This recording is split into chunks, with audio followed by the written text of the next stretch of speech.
नमस्कार दोस्तों, मैं हूं आपका दोस्त योगी। हम सुनाने वाले हैं बौद्ध साधु और उनके शिष्यों की कहानी, नेवर गिव अप। इस दुनिया में बहुत से लोग ऐसे हैं जो अपने सपनों को छोड़ देते हैं। बहुत ही ज्यादा प्रयास करने के बावजूद भी सफलता नहीं मिलती तो मन में हार मानने का विचार आता है। हम अपना उत्साह खो देते हैं। हर दिशा में ना उम्मीद ही दिखाई देती है, कुछ भी पॉजिटिव नजर नहीं आता। लगता है कि हार मान ले।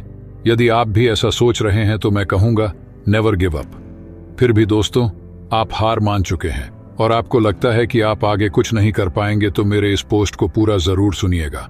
आपको नई उम्मीद और हार ना मानने की ताकत मिलेगी। तो दोस्तों, इस आर्टिकल को सुनने का फैसला आपने कर लिया है। इसका मतलब है कि आप में अभी भी हार नहीं मानी है। आप एक और प्रयास कर सकते हो। दोस्तों, आप अपने अंदर झांके देखिए। अपने अंदर शक्ति मौजूद है, उसे पहचानो, उसे अपने शरीर से बाहर निकालो। आप जो भी करना चाहते हो उसे कर सकते हो। एक विजेता बनना कोई मुश्किल काम नहीं है। हर व्यक्ति एक विजेता है।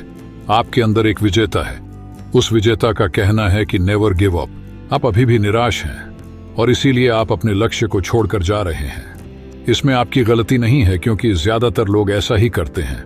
पर कुछ लोग प्रयास करना जारी रखते हैं, उसे सफलता जरूर मिलती है।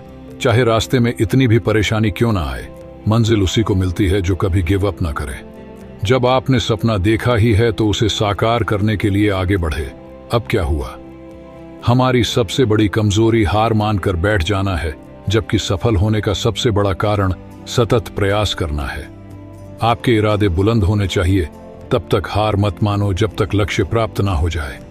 इसीलिए असफलता को इग्नोर करो, अपने काम में लगे रहो। डरना नहीं है बल्कि लड़ना है। अपने इरादे इतनी मजबूत रखो कि हार मानने का विचार ही ना आए। अपने लक्ष्य को महसूस करो, उसे अपनी बंद आंखों से देखो और महसूस करो कि आपने उसे पा लिया है। आप उस काम को कर रहे हैं जो आपको पसंद है। ऐसा करने से आपने पॉजिटिव एनर्जी का संचार होगा जो आपको अपने लक्ष्य के प्रति काम करने में आगे बढ़ाएगा। आइए इस बात को छोटी सी कहानी से समझते हैं। एक गांव था, उसमें एक आश्रम था। आश्रम में बौद्ध भिक्षु और उनके 3 शिष्य थे। बौद्ध भिक्षु ने उन शिष्य से पूछा कि उन पहाड़ी के पीछे क्या है, वह देखकर आना है। बौद्ध भिक्षु ने अपने पहले शिष्य को आदेश दिया और कहा, पहले तुम जाओ और पता करके लाओ कि उन पहाड़ी के पीछे क्या है। शिष्य ने अपने गुरु की बात मानकर उन पहाड़ी के पीछे क्या है वह खोजने आगे चल पड़ा। रास्ते में कई सारी मुश्किलों का सामना करके वह आधे रास्ते तक पहुंचा। बाद में उसके मन में नेगेटिव विचार आने लगे और वह पीछे मुड़ने का फैसला कर लेता है। वह शिष्य वापस अपने आश्रम चल पड़ता है। आश्रम लौटने के बाद वह गुरु से कहता है कि मैं आधे रास्ते से ही लौट आया। फिर बौद्ध भिक्षु ने दूसरे शिष्य को आदेश दिया कि तुम उस पहाड़ी के पीछे क्या है वह खोज के लाओ। गुरु के आदेश से वह दूसरा शिष्य अपने मार्ग पर चल पड़ा। पहले शिष्य की तरह उन्हें भी शुरुआती रास्ते में बहुत सारी कठिनाई और मुश्किलें आई। फिर भी वह आगे बढ़ा, लेकिन चलते चलते वह थक गया और मन में सोचने लगा कि अब कितना दूर है ये, अब मुझसे चला नहीं जाता, मैं क्या करूं। उसके मन में भी नेगेटिव विचार आने लगे और उसने भी गिव अप कर दिया। अंत में बौद्ध भिक्षु ने अपने तीसरे शिष्य को आदेश दिया और कहा कि अब तुम जाओ और पता करके आओ कि उस पहाड़ के पीछे क्या है।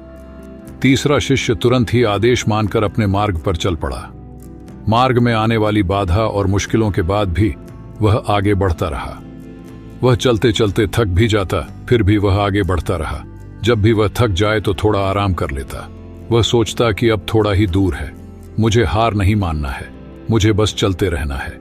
ऐसे सकारात्मक सोच के साथ वह आगे बढ़ता रहा और उसे वह पहाड़ दिख गया। वह पहाड़ इतना बड़ा था कि वह आसानी से उस पर चढ़ ही नहीं सकता था। फिर भी उसने हार नहीं मानी और वह पहाड़ चढ़ गया। और उसने पहाड़ के पीछे जो नजारा देखा वह देखकर वह मंत्रमुग्ध हो गया। वह वापस अपने आश्रम की ओर चल पड़ा। दोस्तों, क्या आप वही गलती तो नहीं कर रहे हैं जो पहले 2 शिष्य ने की थी? बहुत से लोग हैं जिन्होंने सफलता के इतने करीब होने पर हार मान ली। क्या आप भी तो ऐसा नहीं कर रहे हैं ना? बौद्ध भिक्षु अपने शिष्यों को समझाकर बोले, लोग परिस्थिति और प्रॉब्लम से डर जाते हैं और अपना कदम पीछे खींच लेते हैं, लेकिन आपको ऐसा नहीं करना है। हार मानने का कोई फायदा नहीं है। सिर्फ जीत पर फोकस करो और फिर से कोशिश करो और हर बार ऐसा करते रहो जब तक आप जीत ना जाओ। तो अभी भी आपको देर नहीं हुई है। अपने सपने को साकार करने के लिए एक्शन प्लान बनाओ और नेवर गिव अप एटीट्यूड अपनाओ। दोस्तों, मैं आशा करता हूं कि इस कहानी के माध्यम से आपके जीवन में पॉजिटिव चेंज लाने में मदद मिली होगी। अगर आपको यह वीडियो पसंद आया हो तो अपने फ्रेंड्स पर, परिवार में इसको शेयर करें और हमारी चैनल को सब्सक्राइब करें ताकि ऐसी वीडियो हम आप तक पहुंचा सके। धन्यवाद। आपका दिन शुभ रहे।